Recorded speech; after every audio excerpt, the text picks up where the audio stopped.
اگر کوئی انسان اپنی ذاتی عداوت کی خاطر اپنے بھائی کو قتل کر دیتا ہے تو یہ بدترین قساوت اور انتہائی سنگدلی ہے۔ اس لیے اللہ تعالیٰ نے قرآن شریف میں فرمایا کہ بغیر حق کے اگر کوئی کسی کو قتل کرتا ہے تو گویا اس نے ساری انسانیت کا قتل ہے۔ اگر کسی نے کسی انسان کی جان بچائی تو گویا اس نے ساری انسانیت کی جان بچائی۔ دنیا کے سارے ادیان کو ان کے پیروکاروں نے اپنی اپنی انسانی خواہشات کے مطابق رد و بدل کر کے الہی احکامات سے تقریباً خالی کر دیا ہے۔ صرف اسلام ہی امن و سلامتی والا دین اپنی مکمل حالت میں اب بھی موجود ہے۔ اسلام سے ہٹ کر دوسری ادیان کے اندر اگر کچھ امن و سلامتی کی باتیں پائی بھی جاتی ہیں وہ بھی اسلام ہی کی مرہونیت منت ہے۔ دنیا کے دو پرانی مذاہب یہودیت اور عیسائیت کی بات کی جائے تو ان میں اللہ تعالیٰ کی طرف سے انبیاء بنی اسرائیل پر امن و سلامتی کے بارے میں جو احکامات نازل کیے تھے ان مذاہب کے لوگوں نے رد و بدل کر کے اپنے حکمرانوں یا مذہبی پیشواؤں کے حق میں تبدیل کر دیے ہیں۔ یہی حال دوسرے مذاہب کا بھی ہے جن میں بدھ مت اور ہندوازم شامل ہے۔ ان میں بھی امن و سلامتی کو انسانی خواہشات نے گڈمڈ کر دیا ہے۔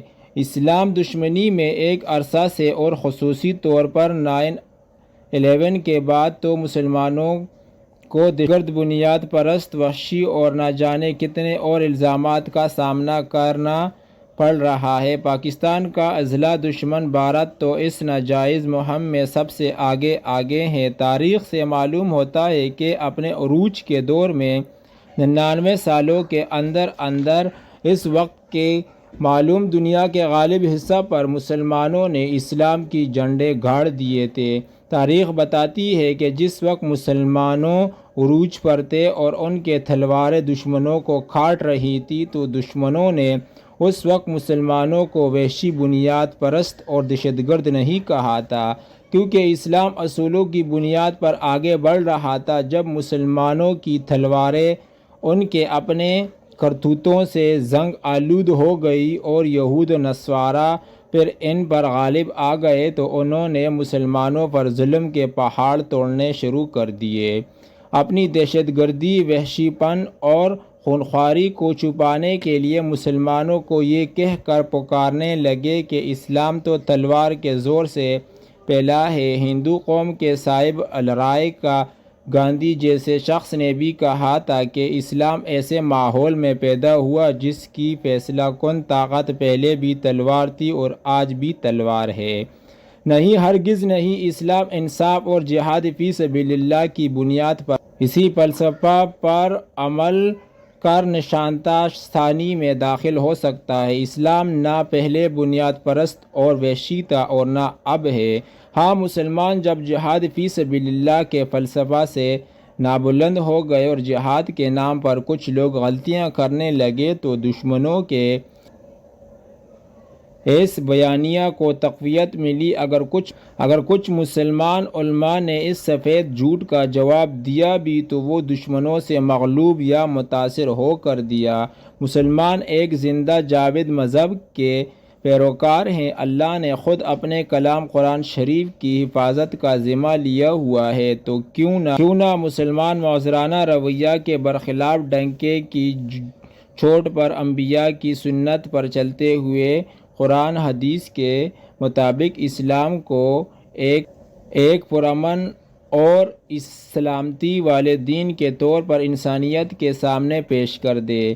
الحمدللہ صاحب نے یہ کام کیا اور دین کے دشمنوں کے مجددِ وقت سید ابو اعلیٰ مددی سامنے اعلان قرآن حدیث میں بیان کیے گئے احکامات کے مطابق بیان کیا اور دین کے دشمنوں کو مدلل جواب دیا۔ اللہ تعالیٰ کے احکامات ایسی چیز ہیں کہ انہیں اسی طرح بیان کر دینا چاہیے کہ جیسے اللہ نے چاہا۔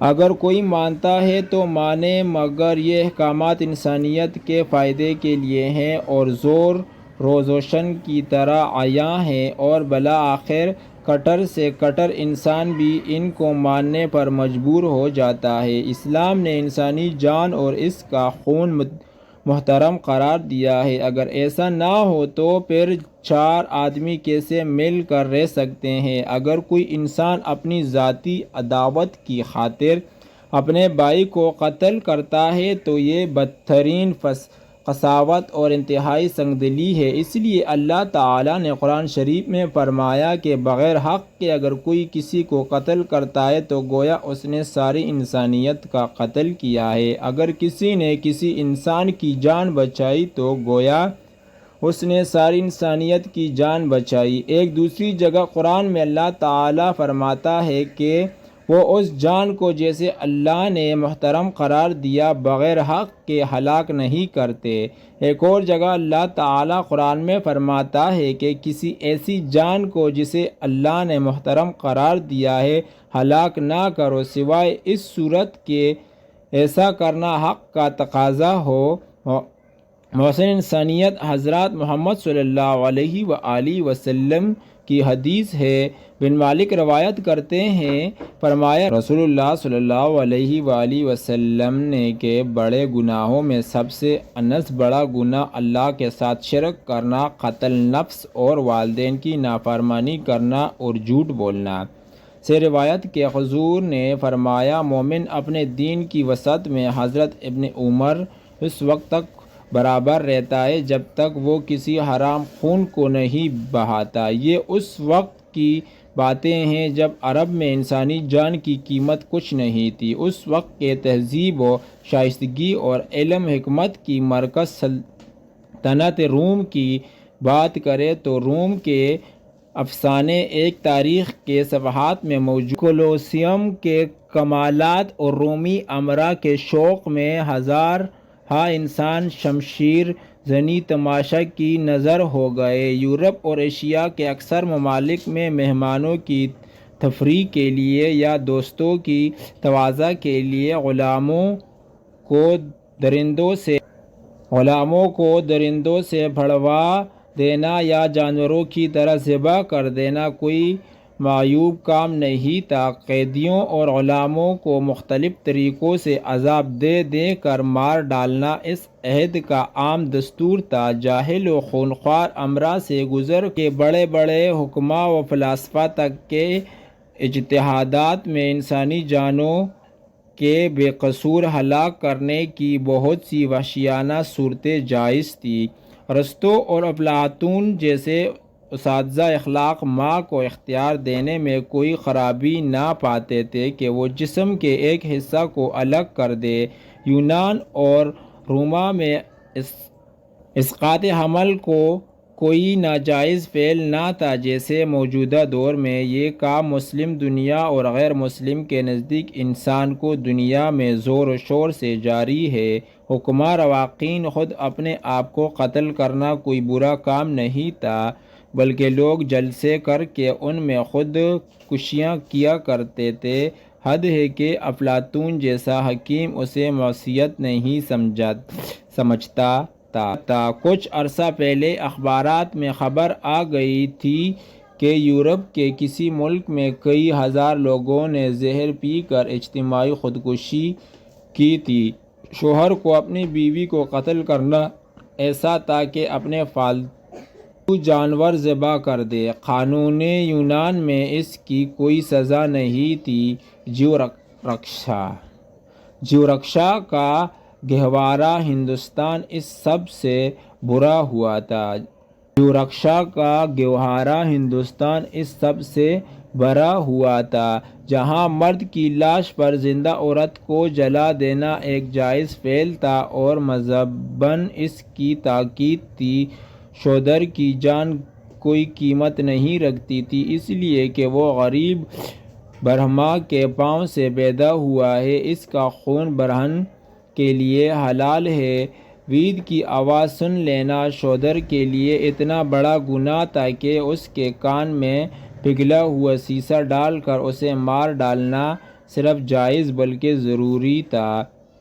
جلپروا کسی رسم عام تھی جس کے مطابق ماں باپ اپنے پہلے بچے کو دریائے گنگا کی نظر کر دیتے تھے، اس قصادت کو اپنے لیے معجب سعادت سمجھتے۔ تاریخ دور میں امن و سلامتی والے اسلام نے آواز بلند کی کہ انسانی جان کو اللہ تعالیٰ نے حرام قرار دے دیا ہے، اس سے قتل نہ کرو مگر اس وقت کی جب حق اس کے قتل کرنے کا مطالبہ کرے۔